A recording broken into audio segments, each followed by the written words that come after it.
I want to just quickly address that, to be clear, I wrote this script with ChatGPT. I tried to research it the best I could. They're mostly my thoughts, just with a bit of tweaking for clarity. There are some things where I think ChatGPT changed what I said slightly, so it's not entirely accurate.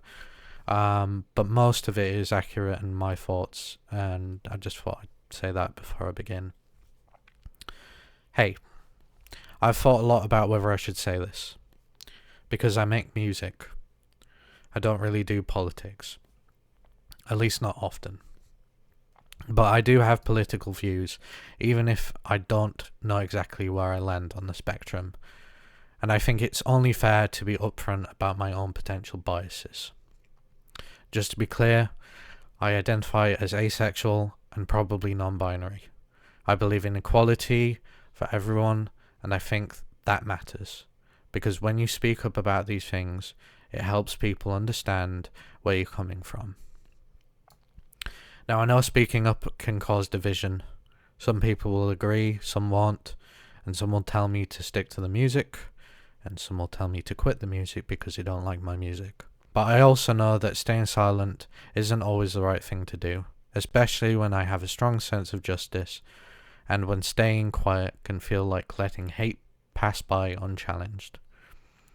And look, I've been open about being autistic and about my mental health. I'm not a machine. I don't make music or put myself online because I want criticism. I do it because I care about what I make. Because I like doing it. So here's what I want to talk about. On the 19th of April, 2025, the UK Supreme Court made a ruling that the legal definition of a woman is based on biological sex. According to the BBC, a lot of people saw that as a victory for common sense. But I think that misses a much bigger point. By redefining the law so clearly in one direction, the ruling has made things harder, maybe even more dangerous, for trans and intersex people. People who already face enough challenges just trying to exist. To me, it feels like once again, the law has sided with the big guy. I hope you can sense my air quotes. And that wouldn't be such an issue if the little guy had the same support, but they don't. And in a lot of cases, they never really have. Let's put that in perspective for a second. Do you know when the Disability Discrimination Act came into effect in the UK? 1995. That's just 6 years before the 2000s. And as far as I'm aware, it wasn't updated properly until 2010 with the Equality Act, the Disability Equality Act. That's 15 years where progress was slow, if it even happened at all. How many courthouses do you think had accessibility in the UK in 2020? Well, according to disabilityrightsuk.org, from 444 assessed courthouses in England, Wales and Scotland, against 11 accessibility criteria, they found that only 8% offer witness support and or quiet rooms for people with mental health issues. Only 10% offer dedicated children's rooms, and only 16% are fully accessible for wheelchair users. I think there was also a stat about hearing loops as well, hearing aid loops. I can't quite remember what that was. disabilityrightsuk.org. I'll try to link it in the description. I'll try to link all my sources in the description.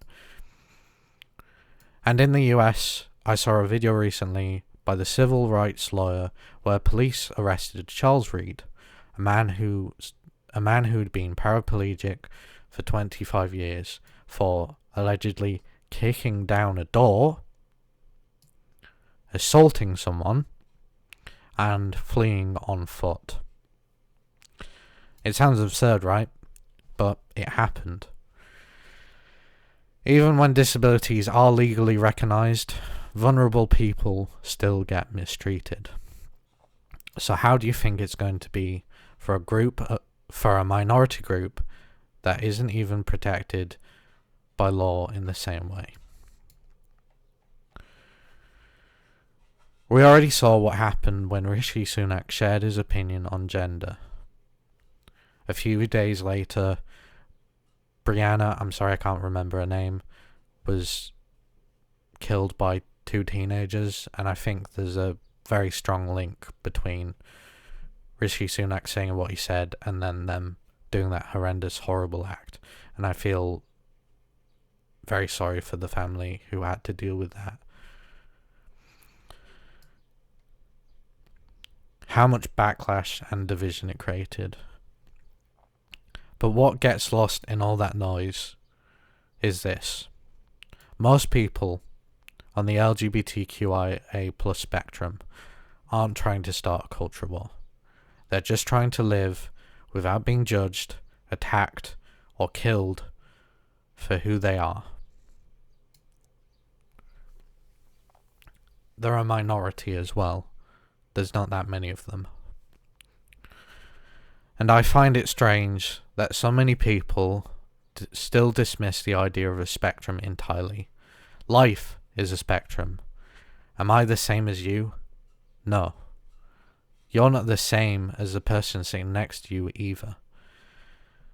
And if something as small as one cell, one chromosome, can completely alter a person, isn't it possible there is something biological that places someone on the LGBTQIA plus spectrum? I'm not here to change your mind. I'm not even here to tell you what to think. All I ask is that you think about it, that you keep some empathy in the conversation, no matter what side you land on. Because at the end of the day, this isn't about sides, it's about people. And we all deserve the chance to live without fear. Thank you for listening. Bye.